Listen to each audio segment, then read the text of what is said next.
جی میں بسم اللہ الرحمن الرحیم رب اشرح لی صدری ویسر لی امری واحلل عقدۃ من لسانی یفقهوا قولی صلاۃ وسلام علیک یا رسول اللہ وعلی آلک واصحابک یا حبیب اللہ الصلاۃ والسلام علیک یا رحمۃ للعالمین وعلی آلک واصحابک یا سیدی یا شفیع المذنبین رب زدنی علما رب زدنی علما رب زدنی علما رب یسر ولا تعسر وتمم بالخیر وبک نستعین یا فتاح یا فتاح یا فتاح۔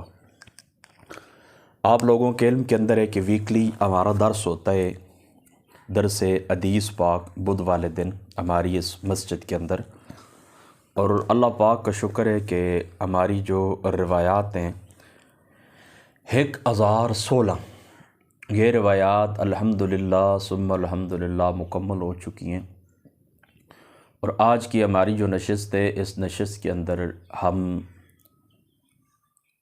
روایت نمبر 1017 سے آغاز کریں گے، اور یہ باب و تسویت صف صف سیدھی کرنے کا بیان، صف سیدھی کرنے کا بیان۔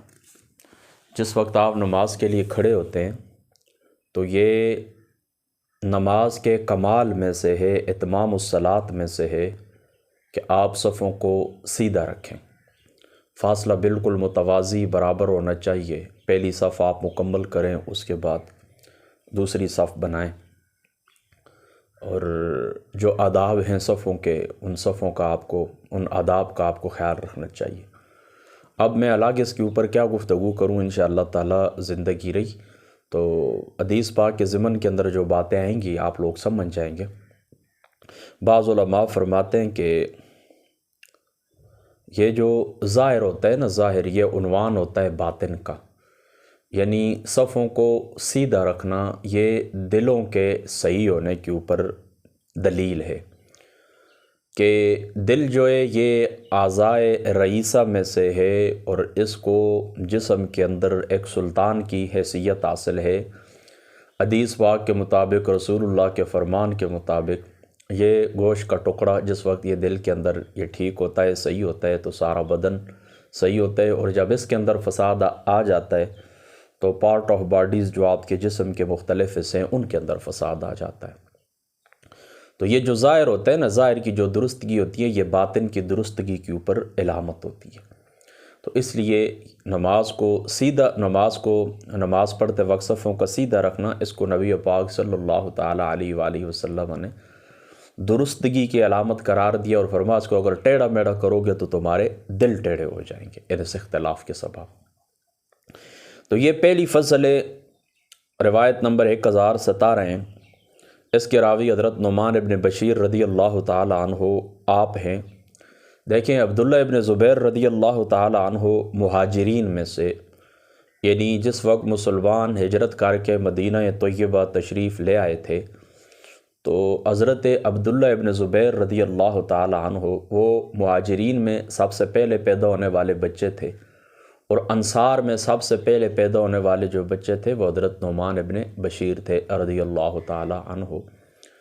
اور حضور رحمت عالم صلی اللہ تعالی علیہ وآلہ وسلم آپ کے وصال شریف کے وقت ان کی عمر 9 سال تھی۔ حضرت نعمان ابن بشیر کی عمر حضور علیہ الصلاۃ والسلام کے وصال مبارک کے وقت 9 سال تھی، اور اہل مدینہ کا قول یہ کہ آپ کو حضور علیہ الصلاۃ والسلام کی ذات اقدس سے سما نہیں ہے، یعنی حضور علیہ الصلاۃ والسلام کی ذات اقدس سے آپ نے نہیں سنا، احادیث پاک آپ نے نہیں سنی، حضور کے فرامین کو آپ نے سما نہیں کیا، جبکہ اہل عراق یہ کہتے ہیں کہ آپ کا سما حضور رحمت عالم صلی اللہ تعالی علیہ وآلہ وسلم آپ کی ذات مقدسہ سے بالکل صحیح ہے۔ تو یہ رسول اللہ صلی اللہ تعالی علیہ وآلہ وسلم آپ کے صحابی ہیں۔ آپ فرماتے ہیں کان رسول اللہ صلی اللہ علیہ وسلم یسوی صفوفنا، حضور علیہ الصلاۃ والسلام ہماری صفوں کو سیدھا فرمایا کرتے تھے، حتیٰ کہ انما یسوی بحلقداہ، یہاں تک کہ گویا آپ ان کے ساتھ تیر کو سیدھا کرتے ہیں، حتیٰ رآ ان قد عقلنا عنہ، یہاں تک کہ حضور علیہ الصلوۃ والسلام نے جان لیا کہ یہ مسئلہ ہمارے ذہن نشین ہو گیا ہے، ثم خرج یوما فقال حتی کاد ان یکبر، تو پھر ایک دن حضور علیہ الصلوۃ والسلام کی ذات اقدس باہر نکلے اور نماز کے لیے کھڑے ہوئے اور تکبیر کہنے کے قریب ہوئے، فرآ رجلا بادیا، تو رسول پاک صلی اللہ تعالیٰ علیہ وآلہ وسلم نے ایک دیہاتی شخص کو دیکھا، اس کا سینہ دیکھا، صدرہ من الصف، تو اس کا جو سینہ تھا وہ صف سے باہر نکلا ہوا تھا، فقال یا عباد اللہ، اے اللہ کے بندو، حضور نے فرمایا اے اللہ کے بندو، لتصوون صفوفکم او لیخالفن اللہ بین وجوہکم، فرما تم اپنی صفوں کو سیدھا رکھو، لتصوون صفوفکم او لیخالفن اللہ بین وجوہکم، تم اپنی صفوں کو درست رکھو، اللہ تعالیٰ تمہارے دل کے اندر پھر کیا کرے گا، اختلاف ڈال دے گا۔ سمجھ لیں آپ نا، دیکھیں اختلاف ڈال دے گا، اس کا کیا مطلب ہے؟ محدث دہلوی صاحب رحمۃ اللہ تعالی علیہ فرماتے ہیں یہ اس سبب کی بنا پر ہوگا کہ اختلاف کرنے، کسی کے آگے ہونے اور ایک دوسرے کے برابر نہ ہونے سے دلوں میں ایک دوسرے کے لیے نفرت، کینہ، وحشت اور ایک دوسرے کے خلاف تہم ریزی ہوتی ہے، عداوت کی تہم ریزی ہوتی ہے۔ یعنی کوئی شخص آگے کھڑا ہوگا، کوئی شخص پیچھے کھڑا ہوگا، تو یہ تمہارے دلوں کے اختلاف کا سبب، یعنی صف آپ برابر نہیں رکھیں گے، ایک دوسرے سے ہٹ کے کھڑے ہوں گے، میں آپ سے ہٹ کے کھڑے ہو جاؤں، آپ مجھ سے ہٹ کے کھڑے ہو جائیں، آپ مجھے صف کے اندر دیکھیں یہاں پر کھڑا ہے، تھوڑا سا پیچھے کھڑے ہو جائیں، تو یہ کیا ہوتا ہے؟ اس کی وجہ سے عداوت کی تہم ریزی ہوتی ہے دلوں کے اندر۔ یعنی اگر صفیں سیدھی نہیں رکھو گے، آگے پیچھے کھڑے ہو جاؤ گے، تو اس وجہ سے تمہارے دلوں کے اندر عداوت کی تہم ریزی ہوگی اور تمہارے دلوں کے اندر اختلاف پڑ جائے گا۔ ایک بات ہو گئی۔ اس سے یہ خطرہ بھی پیدا ہوتا ہے کہ دین میں اختلاف واقع ہونا شروع ہو جائے اور شوکت و عزت و اسلام میں کمزوری پیدا ہونے لگے، یا خدا کی اطاعت نہ کرنے اور اس کے رسول کی حکم کی خلاف ورزی کرنے سے دلوں پر تاریکی اور میل کچیل چڑھنا شروع ہو جائے، جو تمہارے ظاہر اجسام میں سرایت کرنا شروع کر دے۔ یعنی ایک توجیہ تو اس کی یہ ہے نا حدیث پاک کہ آپس میں آپ آگے پیچھے کھڑے ہوں گے تو دلوں کے اندر عداوت پیدا شروع ہو جائے گی اور تمہارے دلوں کے اندر اختلاف پڑ جائے گا۔ دوسری بات یہ کہ اللہ تعالیٰ نے مجھے حکم دیا اور میں نے تمہیں حکم دیا ہے کہ اپنی صفوں کو سیدھا رکھو، تو جب تم اپنی صفوں کو سیدھا نہیں رکھو گے تو اللہ تعالیٰ اور اس کے رسول کی نافرمانی کرو گے، تو اللہ تعالیٰ اور رسول کی نافرمانی کی جو نوست ہوتی ہے تو وہ کیا ہے، تمہارے دلوں کے اوپر میل کچیل پڑنا شروع ہو جائے گی اور تمہارے دل مختلف ہو جائیں گے، تمہارے دلوں کے اندر اختلاف پیدا ہو جائے گا۔ آپ سمجھ گئے؟ یہ جو دوسری توجیہ ہے نا، یہ مجھے زیادہ بہتر لگتی ہے۔ یعنی حضور علیہ السلام کے فرمان کا کیا مطلب کہ تمہارے دلوں میں اللہ تعالیٰ اختلاف ڈال دے گا، یا تمہارے اندر اللہ تعالیٰ اختلاف ڈال دے گا، یعنی آگے دل کا لفظ بھی حضرت مسعود رضی اللہ تعالیٰ عنہ کی روایت میں آئے گا۔ بہرحال تمہارے اندر اختلاف ڈال دے گا یا تمہارے دلوں میں اختلاف ڈال دے گا، بات ایک ہی ہے۔ تو اس کا سبب کیا ہے؟ یعنی اللہ اور رسول کی بات نہ ماننا، بس یہی توجیہ۔ باقی جو دوسری توجیہ محدثین نے کی ہے کہ جب آپ آگے پیچھے کھڑے ہوں گے تو اس کی وجہ سے تہم ریزی تمہارے دلوں کے اندر پیدا ہو جائے، عداوت کی تہم ریزی ہوگی، یہ بات بھی ٹھیک ہے۔ بہرحال دوسری یہ جو بات ہے، یعنی اللہ رسول کے فرمان نافرمانی کی وجہ سے تمہارے دلوں کے اندر اختلاف پیدا ہو جائے گا کہ میں نے تمہیں صفیں سیدھی کرنے کو حکم دیا، اس کے باوجود بھی تم سیدھی نہیں رکھتے ہو، تو میرا حکم نہیں مانتے ہو، تو دلوں میں ٹیڑھ پان پیدا ہو جائے گا۔ یہ بات مجھے زیادہ بہتر لگتی ہے۔ آگے بڑی حدیث نمبر 1018 عن انس قال اقیمت الصلاۃ فاقبل علینا رسول اللہ صلی اللہ علیہ وسلم بوجہہ فقال اقیموا صفوفکم وتراصوا فانی اراکم من وراء ظہری، رواہ البخاری وفی المتفق علیہ قال اتموا الصفوف فانی اراکم من وراء ظہری۔ حضور علیہ الصلوۃ والسلام حضرت انس فرماتے ہیں کہ تکبیر تحریمہ کی گئی تو رسول پاک اپنے چہرہ انور سے ہماری جانب متوجہ ہوئے اور فرمایا اپنی صفوں کو سیدھا کرو اور آپس میں مل کر کھڑے ہو، کیونکہ میں تمہیں اپنی پشت کے پیچھے سے دیکھتا ہوں۔ یہ حضور علیہ الصلوۃ والسلام کا پشت کے پیچھے سے دیکھنا، یہ رسول پاک صلی اللہ تعالیٰ علیہ وآلہ وسلم، حضور علیہ الصلوۃ والسلام کی ذات مقدسہ کا معجزہ تھا۔ حضور علیہ الصلوۃ والسلام کی ذات شریفہ کا کیا تھا؟ معجزہ تھا۔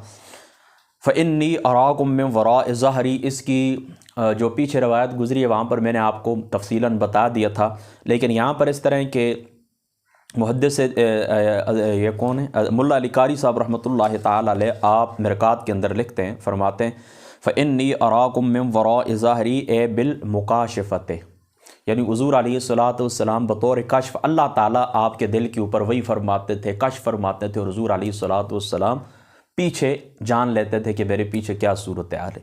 تو یہ حضور نبی پاک صلی اللہ تعالیٰ علیہ وآلہ وسلم آپ کا معجزہ ہے، حضور علیہ الصلوۃ والسلام کی ذات اقدس کا کیا ہے؟ معجزہ ہے۔ سمجھ گئے نا اس بات کو نا؟ تو آپ بس یہ بات ٹھیک ہے۔ اور حضور علیہ الصلوۃ والسلام نے کیا فرمایا؟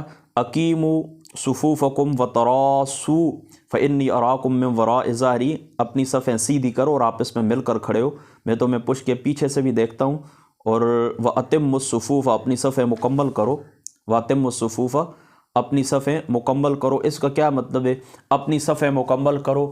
یعنی جس وقت پہلی صف مکمل ہو جائے اپنی صفوں کو سیدھا کرو۔ اتم الصفوف کا کیا مطلب ہے؟ اپنی صفیں سیدھی رکھو، یہ معنی بھی ٹھیک ہے، اور پہلی صف مکمل کرو اس کے بعد دوسری صف بنائیں، یہ بات بھی ٹھیک ہے۔ یعنی محدث دہلوی صاحب رحمۃ اللہ تعالی علیہ، آپ نے اشرۃ اللمحات کے اندر اس مقام کے اوپر لکھا ہے دونوں باتیں ٹھیک ہے، اپنی صفیں مکمل کرو یعنی صفیں سیدھی رکھو، اور اپنی صفیں مکمل کرو یعنی پہلی صف مکمل کرو پھر دوسری بناؤ، دونوں باتیں ٹھیک ہے۔ اور ملا علی قاری صاحب رحمۃ اللہ تعالی علیہ آپ فرماتے ہیں کہ قال رسول اللہ صلی اللہ تعالی علیہ وآلہ وسلم سووا صفوفکم، یہ روایت نمبر 119 ہے، یعنی 1019 ہے، اور یہ بھی حضرت انس سے یہ کہ فرما سووا صفوفکم فإن تسویۃ الصفوف من اقامت الصلاۃ، فرما اپنی صفیں سیدھی رکھو کہ بے شک صفوں کا سیدھا کرنا نماز کے قائم کرنے میں داخل ہے، یعنی اے من اقامت الصلاۃ اے من اتمامہا و اکمالہا، یہ نماز کو کامل کرنا ہے، یعنی صفوں کو سیدھا کرنا یہ کیا ہے؟ نماز کے آداب میں سے ہی، نماز کے آداب میں یہ بات داخل ہے کہ اپنی صفوں کو کیا کرو؟ سیدھا کرو، یہ نماز کو کامل کرنے والی بات ہے، نماز کو مکمل کرنے والی بات ہے، نماز کے اتمام کرنے والی بات ہے۔ سمجھ گئے نا؟ آگے بڑھیے۔ حضور نبی پاک صلی اللہ تعالی علیہ وآلہ وسلم آپ کا فرمان، وعن ابی مسعود الانصاری رضی اللہ تعالی عنہ قال کان رسول اللہ صلی اللہ علیہ وسلم یمسح مناکبنا فی الصلاۃ ویقول استووا ولا تختلفوا فتختلف قلوبکم۔ حضرت ابو مسعود انصاری فرماتے ہیں رسول اللہ صلی اللہ تعالیٰ علیہ وسلم نماز میں ہمارے کندھوں کو ہاتھ لگاتے تھے اور فرماتے تھے اپنی صفوں کو درست کرو اور آپس میں اختلاف نہ کرو، فتختلف قلوبکم، اس طرح کرو گے تو تمہارے دلوں کے اندر اختلاف پیدا ہو جائے گا۔ لیولنی منکم،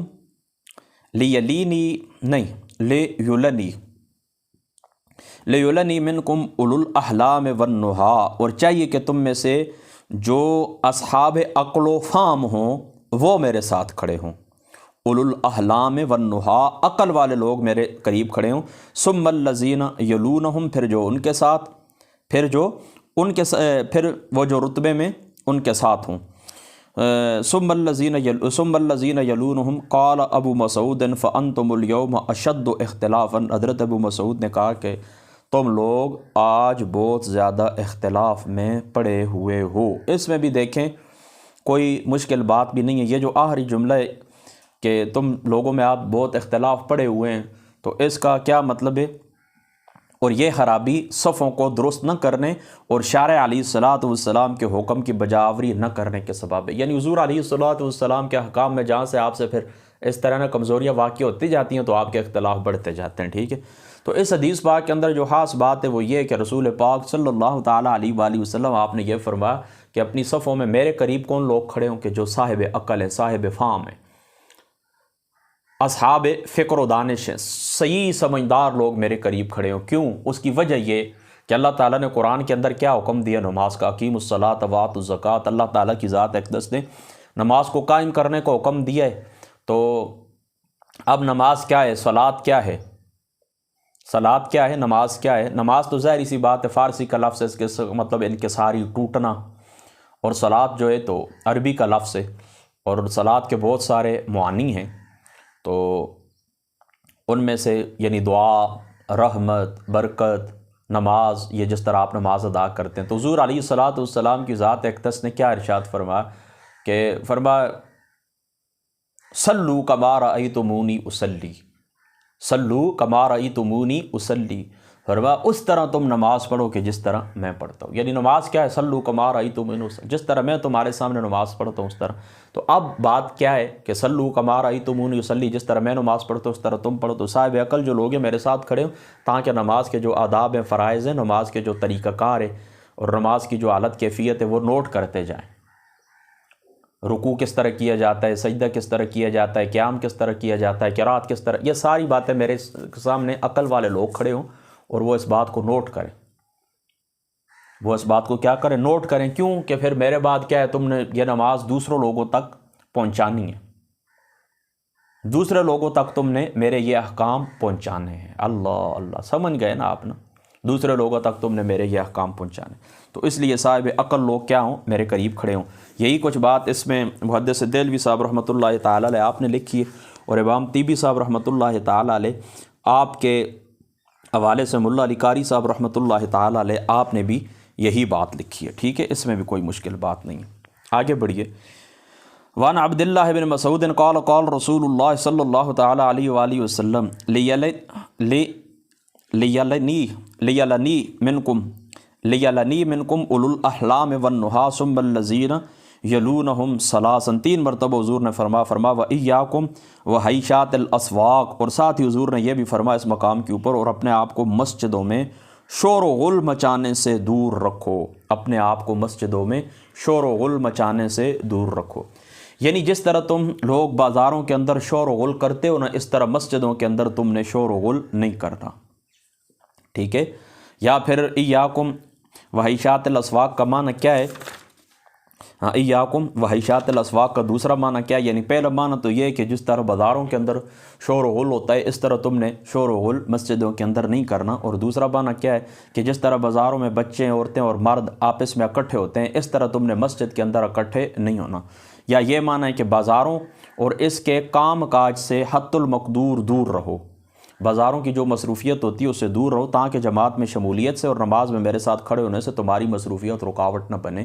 یعنی بالکل اس طرح بازار کے اندر جا کر کھو نہ جاؤ، اپنی ضرورت پوری کرو، کاروبار پوری کرو، لیکن بالکل وہاں پر ڈوب نہ جاؤ کہ مسجد میں میرے ساتھ تم حاضر ہی نہ ہو سکو، جماعت کی تمہیں فضیلت ہی تم سے رہ جائے۔ اور بعض علماء نے یہ بھی کہا کہ بازاروں اور ایسی جگہوں میں نماز ادا کرنے سے بچو جہاں پر شور و غل کے باعث کیا ہو کہ حضور قلب کے اندر خلل پیدا ہو، رکاوٹ پیدا ہو، ٹھیک ہے؟ تو اس کا کیا معنی ہے؟ ایاکم وحیشات الاسواق کے 3 معنی ہو گئے۔ یعنی ایک تو مسجدوں کے اندر بازاروں کی طرح شور و غل نہیں ہونا چاہیے، دوسرا جس طرح بازاروں کے اندر سارے عورتیں مرد بچے اکٹھے ہوتے ہیں اس طرح نہیں ہونا چاہیے، دوسرا معنی۔ اور تیسرا معنی کیا ہے کہ بازاروں کی مصروفیات اس قدر نہیں ہونی چاہیے، بازاروں کی مصروفیات اس قدر نہیں ہونی چاہیے کہ انسان کیا کرے، مسجد کی حاضری سے یہ رہ جائے۔ اب آپ سمجھ گئے نا؟ تو وَإِيَّاكُمْ وَحَيْشَاتِ الْأَسْوَاقِ کے یہ 3 توجیحات ہیں حدیث پاک کی، اس کو آپ نے ذہن کے اندر رکھنا ہے، ٹھیک ہے؟ تو اس کے ضمن کے اندر بھی ملا علی قاری صاحب رحمۃ اللہ تعالیٰ علیہ آپ نے فرمایا وَإِيَّاكُمْ وَحَيْشَاتِ الْأَسْوَاقِ، یہ جمع عیش وہی رفع الاصوات نعو معنها لأن الصلاة حضور بین یدی الحضرۃ الالہیۃ فینبغی ان یکون فیہا علی السکوت وآداب العبودیت۔ سمجھ گئے نا اس بات کو؟ آگے بڑھیے۔ وعن ابی سعید الخدری رضی اللہ تعالی عنہ قال قال رسول اللہ صلی اللہ تعالی علیہ وآلہ وسلم فی اصحابی تأخرا، حضور سرور عالم صلی اللہ تعالی علیہ وآلہ وسلم نے بعض اصحاب کو پیچھے رہتے ہوئے دیکھا، فقال لهم تقدموا، آگے بڑھیے، وتموا بی، اور میری اقتداء کرو، ٹھیک ہے؟ ولیأتم بکم من بعدکم، ولیأتم بکم من بعدکم، اور تمہاری اقتداء تمہارے بعد والے کریں، اور تمہاری اقتداء تمہارے بعد والے کریں۔ اور فرمایا کہ لا یزال قوم یتأخرون حتی یؤخرہم اللہ، ایک قوم مسلسل پیچھے ہٹتی رہتی ہے یہاں تک کہ اللہ تعالیٰ کی ذات اقدس انہیں پیچھے ہی دھکیل دیتے ہیں، اللہ تعالیٰ کی ذات اقدس انہیں پیچھے ہی دھکیل دیتے ہیں۔ حضور علیہ الصلاۃ والسلام کے جو ساتھی ہیں تو ان ساتھیوں میں سے حضور علیہ الصلاۃ والسلام نے بعض کو صف سے پیچھے ہٹتے ہوئے دیکھا ہے، تو حضور علیہ الصلاۃ والسلام نے اس بات کے اوپر ناراضگی کا اظہار فرمایا ہے۔ تو پہلا معنی تو اس حدیث پاک کا یعنی حدیث پاک کے سیاق کو سامنے رکھتے ہوئے یہی معنی بنتا ہے کہ یہاں پر جو حضور علیہ الصلوۃ والسلام نے فرمانا کہ قوم مسلسل پیچھے ہٹتی رہتی ہے تو اللہ تعالیٰ انہیں بھی پھر پیچھے ہی کر دیتا ہے، تو اس کا پہلا معنی تو صحیح ہے اور یہی ہے کہ یہاں پر پیچھے ہٹنے سے مراد صفوں سے پیچھے ہٹنا ہے، اور اللہ تعالیٰ ان کو پیچھے ہٹا دیتا ہے، یعنی اللہ تعالیٰ کی ذات اقدس ان کے اوپر رحمت نہیں فرماتے، یعنی اس طرح کی رحمت جو پہلی صف والوں کے اوپر ہوتی ہے نا اس طرح کی نہیں۔ یعنی دیکھیں نا پہلی صف والے جو ہوتے ہیں نا وہ اللہ تعالیٰ کو زیادہ محبوب ہے نا، تو ان کے اوپر زیادہ رحمت اور برکتیں ہوتی ہیں، اور جو لوگ پیچھے ہٹتے رہتے ہیں تو اس کا مطلب یہ کہ ان کا وہ رحمت کا حصہ کم ہو جاتا ہے۔ اب آپ سمجھ، یعنی پیچھے جا کے کھڑے ہوتے ہیں نا تو ان کی وہ کیا ہوتا ہے، رحمت کا حصہ کم ہو جاتا ہے۔ اب سمجھ گئے نا آپ اس بات کو نا، اور باقی بھی پھر محدثین نے اس کے معنی بیان کری، یعنی پیچھے ہٹنے سے کیا چیز مراد ہے، یعنی نیکی کے کاموں کے اندر پیچھے ہٹنا مراد ہے، علم کے کاموں کے اندر، خیرات کے کاموں کے اندر پیچھے ہٹنا مراد ہے، تو پھر اللہ تعالیٰ بھی ان کو پیچھے کر دیتا ہے۔ یعنی ظاہری سی بات ہے کہ جو لوگ صاحب فضل ہوتے ہیں، صاحب عمل ہوتے ہیں، صاحب علم ہوتے ہیں، صاحب ایمان ہوتے ہیں، یعنی کامل ایمان والے ہوتے ہیں، وہ اس طرح تو نہیں ہوتے ہیں نا جس طرح جاہل لوگ ہوتے ہیں، خیرات کے کاموں میں پیچھے ہٹنے والے ہوتے ہیں، صدقے کے کاموں میں پیچھے ہٹنے والے ہوتے ہیں، تو اس طرح پھر وہ بھی اللہ تعالیٰ بھی ان کو پیچھے کر دیتا ہے، اور جو نیکی کے کاموں میں آگے بڑھتے ہیں تو اللہ تعالیٰ بھی ان کی پھر اللہ تعالیٰ کی رحمت بھی ان کی طرف سبقت کرتی ہے۔ سمجھ گئے نا آپ اس بات کو؟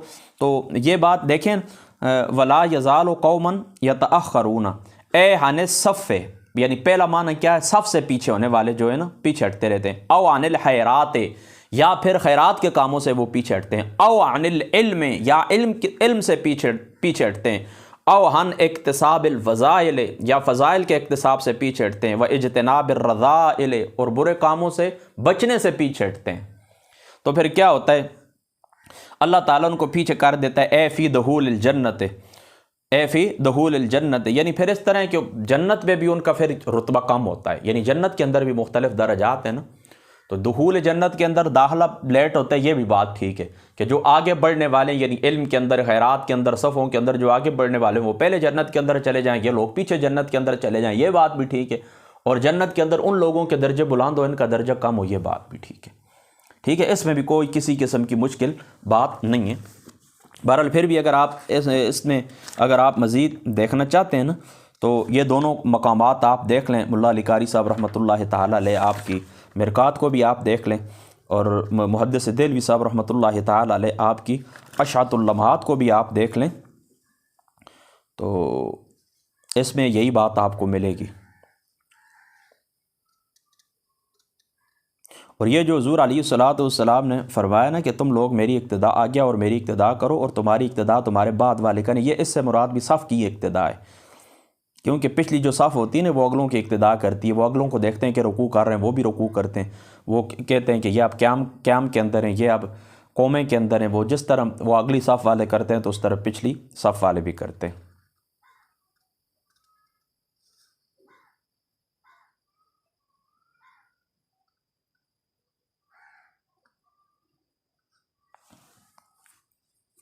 ٹھیک ہے، اس میں بھی کوئی مشکل بات بھی نہیں، میں دیکھ رہا ہوں لیکن اور کوئی مشکل بات بھی نہیں۔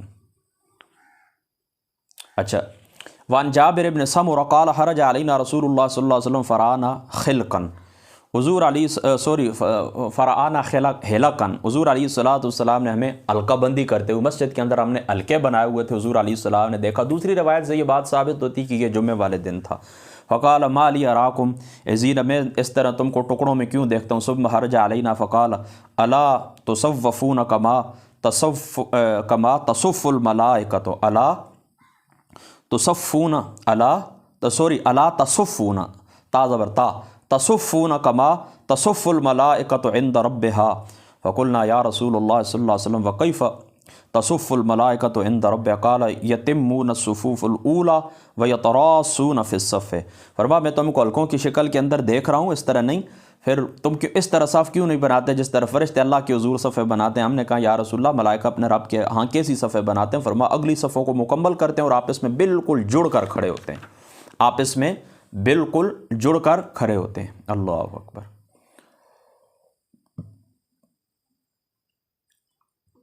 ہاں، اگر یہاں پر آپ یہ بات کہیں کہ پہلی صف تو ایک ہی ہوتی ہے، پھر جمع کا صیغہ کیوں لایا گیا ہے؟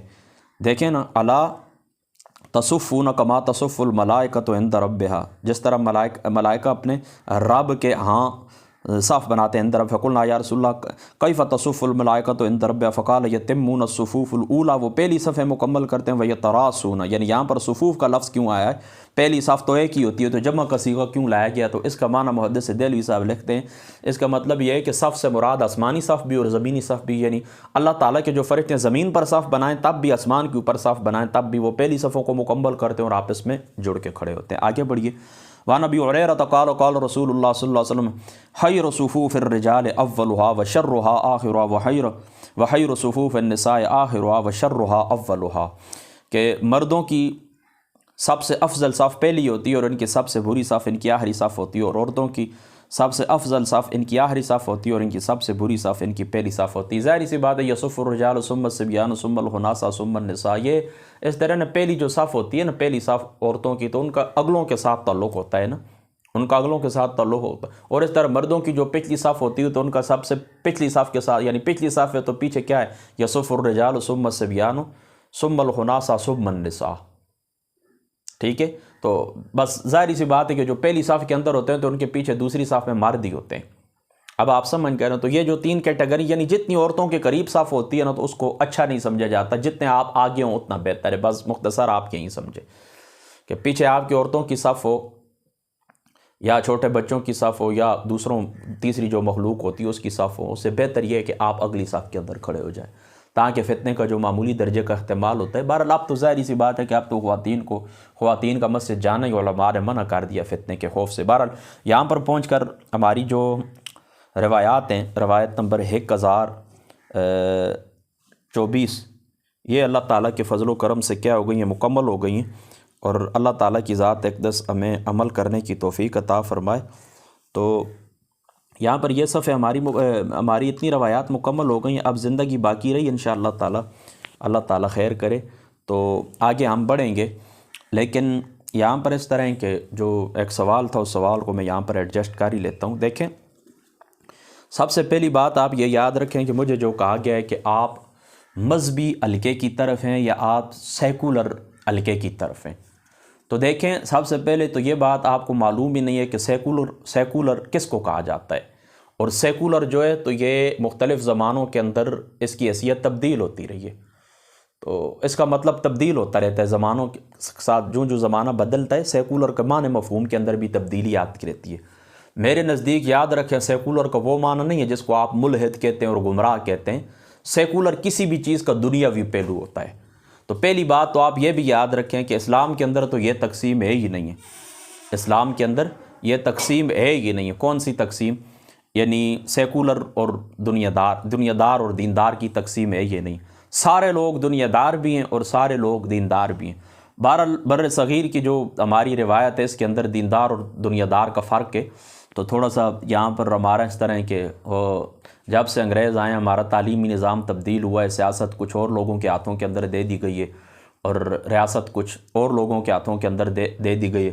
مولانا ابو الکلام آزاد کی آپ کتاب پڑھیں نا، انڈیا ونس فریڈم، اس کے اندر انہوں نے لکھا ہے کہ ہمارے زمانے کے اندر تعلیم کا یہ طریقہ ہوتا تھا کہ سب سے پہلے ہمیں عربی اور فارسی سکھائی جاتی تھی اور اس کے بعد پھر آگے مضامین ہے جو وہاں پر، یعنی سب کچھ اس طرح ہوتا تھا کہ ایک ہی جگہ کے اوپر سب کچھ، ریاضی، سائنس، ٹیکنالوجی، ادب، عربی، فارسی، سب ایک جگہ کے اوپر ہوتا تھا. یہ بعد میں پھر ان کی آمد کے بعد اس طرح کے حالات خراب ہوئے اور دین اور دنیا کی تفریق ہوئی ہے، ورنہ یہ اس طرح نہیں تھا.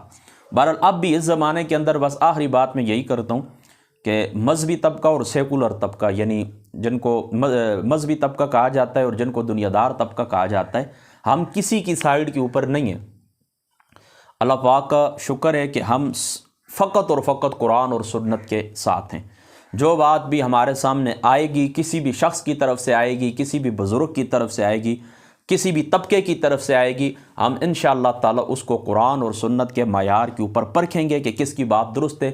بس جو قرآن اور سنت کے ساتھ ہوگا اس کے بارے میں ہم کہیں گے کہ یہ ٹھیک ہے، اور جو قرآن اور سنت کے مطابق جو بات نہیں ہوگی تو ہم اتنا کریں گے، آپ کو بتا دیں گے کہ ہمارے علم کے مطابق ہمارا جو ایک سفر ہے، علمی سفر ہے، ایک طالب علم ہونے کی حیثیت سے ہم نے جو اس کے اوپر نگاہ دوڑائی ہے تو یہ بات قرآن اور سنت کے اوپر فٹ نہیں بیٹھتی، لہذا یہ بات آپ کی غلط ہے. بس اتنی سی بات ہے. باقی میں اس بات کو بھی جائز نہیں سمجھتا کہ جو سیکولر طبقہ ہے، سیکولر طبقہ یعنی جس کو سیکولر طبقہ کہا جاتا ہے، دنیا دار جن کو کہا جاتا ہے، جو مذہبی لوگوں کے مقابلے میں جو لفظ بولا جاتا ہے، تو وہ اس طرح کریں کہ بالکل ان کی ہر ایفرٹ کو زیرو کر دیں. یعنی دیندار مذہبی طبقہ جو کچھ بھی کرتا ہے، قرآن اور سنت پڑھنا پڑھانا، اس کو بھی وہ کیا کرے کہ زیرو کے ساتھ اس کو تقسیم کر دے اور ان کی ساری ایفرٹ کو ضائع کر دے. مساجد اور مدارس کی طرف ہر وقت وہ للچائی ہوئی نگاہوں سے دیکھتا رہے اور اس بات کو دیکھتا رہے کہ یہ کوئی ان کی کمزوری میرے ہاتھ آتی ہے، اور اس کو پکڑ کے وہ اس کی تشہیر کرنا شروع کر دے. اگر کسی شخص نے سنت سمجھ کے اپنے چہرے کے اوپر داڑھی سجائی ہے، اپنے سر کے اوپر اس طرح پگڑی رکھی ہے، تو اس کو حقارت کی نگاہ سے دیکھے اور ہر وقت وہ کیا ہے کہ الٹی سیدھے باتیں کرتے رہے اور ان کی جائز بات کو بھی تسلیم نہ کرے، تو یہ بات بھی بالکل بالکل بالکل غلط ہے. یعنی اس کا نفرت کرنا داڑھی سے، پگڑی سے، اسی طریقے سے مسجد سے، مدرسے سے، تعلیم سے، تعلم سے، تو یہ بات بالکل غلط ہے اور 100% 100% ہم اس کو کیا کرتے ہیں، کنڈیم کرتے ہیں. اور دوسری طرف مذہبی طبقہ اگر وہ اس طرح کرے کہ اپنے آپ کے علاوہ، یعنی صرف اس کو اپنی داڑھی کے اوپر بڑا ناز ہو، اپنی پگڑی کے اوپر، اور اپنے آپ کو وہ کیا کرے کہ بڑا ایک عالی شان اللہ کا ولی سمجھے، اور یہ کہے کہ ہمارے مدرسے کا گناہگار بندہ بھی، گناہگار سے گناہگار بندہ بھی کالج اور یونیورسٹی پڑھنے والے لڑکے اور لڑکی سے کروڑ درجے افضل ہے، اس طرح کی باتیں کرے اور اپنے آپ کو ایک مسلمان سمجھے، باقی ہر شخص کو حقیر سمجھے. اگر کسی کے سر پر ٹوپی نہیں ہے، کسی کے سر کے اوپر پگڑی نہیں ہے، اور کوئی شخص سفید لباس نہیں پہنتا کوئی شخص، تو اس کو کیا کرے کہ وہ حقیر سمجھنا شروع کر دے اور اپنے آپ کو یہ عالم سمجھے، اور کسی دوسرے شخص کی بات کو وہ کیا کریں کہ لائق اعتنا ہی نہ سمجھے، ان کی طرف توجہ ہی نہ دے، اور سب کچھ اپنے آپ کو عقل کل سمجھے اور اپنے آپ کو دیندار اور متقی سمجھے اور لوگوں کو حقارت کی نگاہ سے دیکھے، تو یہ بات بھی غلط ہے. دونوں کو ایک دوسرے کے قریب آنا ہوگا. سیکولر جو لوگ ہیں اپنے آپ کو دنیا دار کہتے ہیں، اللہ رسول کے جو بنیادی احکام ہیں ان کو سیکھنے ہوں گے، اور جو مدارس کے اندر پڑھنے پڑھانے والے لوگ ہیں دنیا کے حالات سے انہیں واقف ہونا ہوگا. دنیاوی جو علوم ہیں، سائنس اور ٹیکنالوجی کے جو علوم ہیں وہ انہیں حاصل کرنے ہوں گے، اس کی طرف انہیں توجہ دینی ہوگی. اسی کے اندر کامیابی ہے، اسی کے اندر خیریت ہے. واخر دعوانا ان الحمدللہ رب العالمین.